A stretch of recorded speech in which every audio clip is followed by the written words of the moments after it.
So someone was tracking down the descendant families of the perpetrators of the Mountain Meadows Massacre who had never been punished, and is executing their families, their descendant families, by proxy as executions to punish the original perpetrators. That's where the book goes. What a plot, exactly. And since the book came out, it's been fairly well received. It's gotten some marvelous reviews. It's very readable. I encourage all of you to read it. Sue, you've read it. I read it, it's great. Sue read it, it's great, she said. Okay. It's great. My publisher has sent a couple of boxes of those books here too, so I'm able to give them to you at a great discount. He's allowing me to give you $15 for the hardcover. It's normally $30, and $10 for the paperback. It's normally $18 or whatever. So, yeah, I'll be happy to sign those for you. Come see me in my room. I have about 2 or 3 copies of Numismatic Forgery, and that's the end of the commercial. Let me just talk a little bit about fundamentalists and about Mountain Meadows, if I can. For several years, I worked with the Attorney General's office as a volunteer on what's called the Safety Net Committee. This was a group, it still is a group, that is put together in order to try to help the members of these fundamentalist groups come out of from behind their walls and integrate into society, trust government agencies. A lot of that has to do with being able to apply for services and assistance if they need it. It provides help to the women if they're leaving the situation. It addresses things like spousal abuse, child abuse, and so forth, and family living skills. And it's actually been very well received. The communities down in Colorado City and Hilldale have been the most resistant to it, but just down the road from in Centennial Park, where you have the liberal fundamentalists, they are very receptive to it. We've made huge inroads with the Apostolic United Brethren group. They've agreed to no longer perform or condone underage marriages. Even the Kingston group has begun coming aboard with it, the Davis County Co-op. So most of the major groups and many of the independents and so forth are all feeling benefit from the work of the Safety Net Committee, and I help to have some input into that in working with those communities. I have a pretty good handle on where the fundamentalists are in their head, the fundamentalist Mormons, and explaining their lifestyle in my book, which I'm able to do, was a lot of fun. I have had fundamentalists read this book, and they loved it too, because they feel it gives a fair view of what their lifestyle is supposed to be like and what they're capable of making it. Now, you remember when I told you about my wife? That was the one button that she didn't like, the fundamentalism, the polygamy. Don't blame her. And I am not an aspiring fundamentalist. I am not a desirous polygamist. I would never want to live that type of a lifestyle.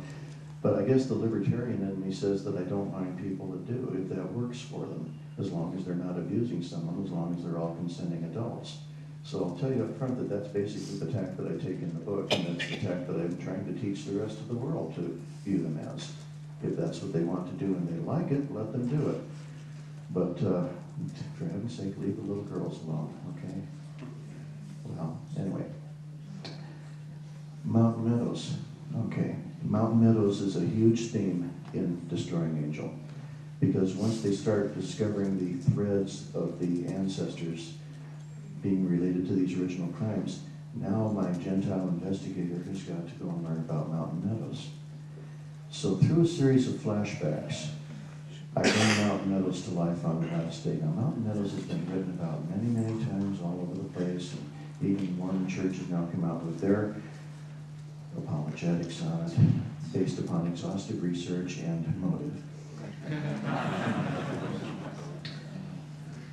My depiction of the last day of Mountain Meadows has been described by people like Will Bagley and Dean Capurro as the most accurate dramatic depiction that has been written. And I take great pride and comfort in that. On the 150th anniversary of Mountain Meadows, on September 11th, 2007, the Mountain Meadows Monument Foundation, Mountain Meadows Descendants Group, met in Cedar City, Utah to commemorate the event, and I appeared at that. And at that time, Destroying Angel was nearing publication date.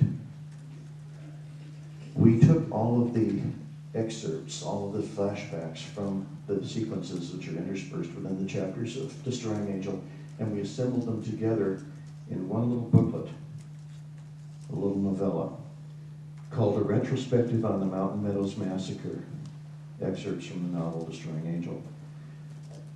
We printed 500 of these books, and we made them available free of charge to the descendants of the Mountain Meadows Massacre's families only.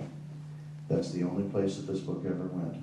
I'm giving one of these, that I have about 3 of them. I'm giving one of them as a door prize for this group tonight. So that's the only way you will ever be able to get one, is if you're a descendant of the Mountain Meadows Massacre victims, or if you receive one here. But that is the dramatic description of it. It was a heartbreaking thing to write, to realize what people can do to people. And, you know, getting inside of the Mormon's head at the time, I've seen some total garbage that's been written about what happened, and some very inflammatory stuff and some very apologetic stuff. Getting inside the Mormon's head at the time, it's almost hard to believe what they did, but it's almost hard to believe that they could have done anything else. That was the way that they were conditioned. It was what they believed, and it was so totally wrong. But the entire system at that time was so totally wrong. These people totally isolated out where they were. They were willing to believe that the world was coming to an end, that they were about to usher in the new millennium, and that the Armageddon was upon them. And it was this sense of paranoia, this religious zealotry, this fanaticism that drove them to go and justify the massacring of entire families. So all of that is described in there. Well, as Destroying Angel winds down, though, it turns out that Mountain Meadows was not the reason at all, and that was another red herring that the killer was using, and I'm not going to tell you what the real killer was. So I'll leave that to you to read. Anyway, the book is available for you. This basically then is the story of how I have tried, at least in my 20-year writing career, to produce something that could be useful to people, to fill a need that I felt myself. I wish that Vine's own Handbook of Papyrus had been available when I was looking around. And then I wouldn't have had to spend a week reading Shadow of Reality, but you know, I'm glad I did. I'm glad I did. I'll just write full time, and of course then they'll make a movie and cast Kevin Costner. We have a bit of time left here, and I want to turn that back over to you, and I'd love to go ahead and hear some of your questions and try to answer them if I can. So, What are we doing with mics? we probably want to do a mic. That would be great. Okay. Again, I've had so many people come up to me since I've been here and thank me for my book. You don't know what that does to us when you do that. I just want to say it was a privilege to give it to you, if it helped you. And if it helps anyone, it's a privilege. So thank you.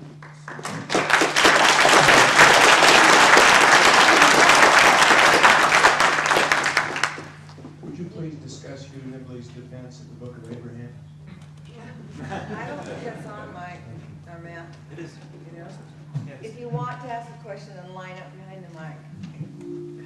The question was, would I please discuss Hugh Nibley's response to the Book of Abraham? The French have a word, merde, similar to the Spanish word, mierda, similar to the English word, crap. Hugh Nibley, you know, nobody wanted to criticize Hugh Nibley during his life, even the people who disagreed with him, because he seemed like this pleasant little man who was just, you know, like a Mr. Cheever type of guy.